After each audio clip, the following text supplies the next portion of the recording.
জাইঙ্গার ভিতরে কত হানি মনে করেন এই চুলকানির পাউডার দিয়ে থুয়ে দিছে। कैसे कैसे लोग रहते हैं यार এক রাজার খুব সুন্দর একটা বউয়া ছিল বুঝছেন। अच्छा মানে রাজার বাড়ি একটা গৃহকর্মী ছিল, হালার নাম হলো রুস্তম। पहचाना मुझे মানে হালা আবার একটু লুসু টাইপ। ভালো হয়ে যাও। মানে রাজার বউরে ও খুব পছন্দ করে, ওর খুব ইচ্ছা যে রাজার বউরে একটু ভালোবাসবো, একটু জড়ায় ধরবো, না হাতটা হলে একটু ধরবো। এখন যাই হোক, এই রাজার আবার মনে করেন একটা পার্সোনাল ডাক্তারও ছিল। বলেন কি?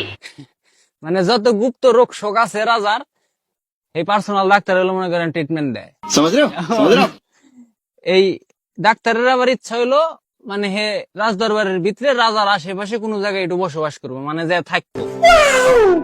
এখন এই ডাক্তার যে হেরা রুস্তমের হাতে বুদ্ধি করছে। বলেন কি? রুস্তম রে কইতাছে, কয় দোস্ত তুমি কি আমার এই রাজদরবারের ভিতরে একটু হান্দাই দিয়া পারবে না? এখন রুস্তম কইতাছে, হ্যাঁ এটা কোনো ব্যাপার হলো নাকি? কয় দিমানি, কিন্তু আমার একটা শর্ত আছে। क्या ডাক্তার কয় কি শর্ত? কয় ভাই, কয় যে কোনো ভাবে আমি জানি একটু রানীর স্পর্শ করে পারি না, এরকম একটা ব্যবস্থা করে দিবে। ये क्या बक रहे हो मादर चो ডাক্তার কইছে আচ্ছা এটা কোনো ঘটনা হইলো নাকি আমার কাছে, দিমানি ব্যবস্থা করে। আর যাই হোক, কয়দিন পরে এই ডাক্তার করছে কি, এই রানীর এক জামার মধ্যে বুঝছেন কতখানি ওই চুলকানির পাউডার দিয়ে থুয়ে দিছে।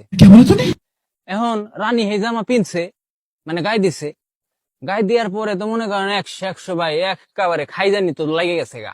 खत्म এখন এইটা দেখে তো মনে করেন রাজারও মাথা নষ্ট হয়, কি রে আমার এত স্বাদের বউ, আমার বউ তো মনে করেন চুলকাইতে চুলকাইতে শেষ হয়ে গেল। अरे এখন রাজাই তো মনে করেন ডাক্তারে ডাক দিছে, এই এদিকে আয় তাড়াতাড়ি। ডাক্তার তো নূর পাড়তে পারতে আইসে, আইসে হাঁপায় পড়ছে। কয় কি হয়েছে রাজা সাহেব? কয় দেখ তোর রানীমার এই যে এইরকম অবস্থা, চুলকাইতে চুলকাইতে অবস্থা খারাপ হয়ে গেছে, তাড়াতাড়ি ওষুধ দে, চিকিৎসা দে। এখন ডাক্তার কতক্ষণ পরীক্ষা নিরীক্ষা করে দেখা করতেছে, কয় এটা তো খুবই একটা জটিল রোগ, হ্যাঁ এটা তো চিকিৎসা দিবার গেলে অনেক ঝামেলা হইব, আমার অনেক পরীক্ষা করতে হইব, আমি একটু পরীক্ষা করে দেখি। কারণ হালা আবারও পরীক্ষা করছে, পরীক্ষা মরীক্ষা করে দেখা কইতেছে, কয় এই রোগের পরিত্রাণ হবে রুস্তমের লালায়। বুঝছেন, কয় রুস্তমের লালায় পরিত্রাণ হইব, তাহলে রুস্তমরে ডাক দে। আর রুস্তমরে ডাক পেয়ে আনছে, আনার পরে এই রুস্তমরে দিয়া মনে করেন হেডে চাড়াইছে। বুঝছেন, লালা লুল্লা জড়াইছে, পরে তো মনে করেন কাম হয়ে গেছে। এখন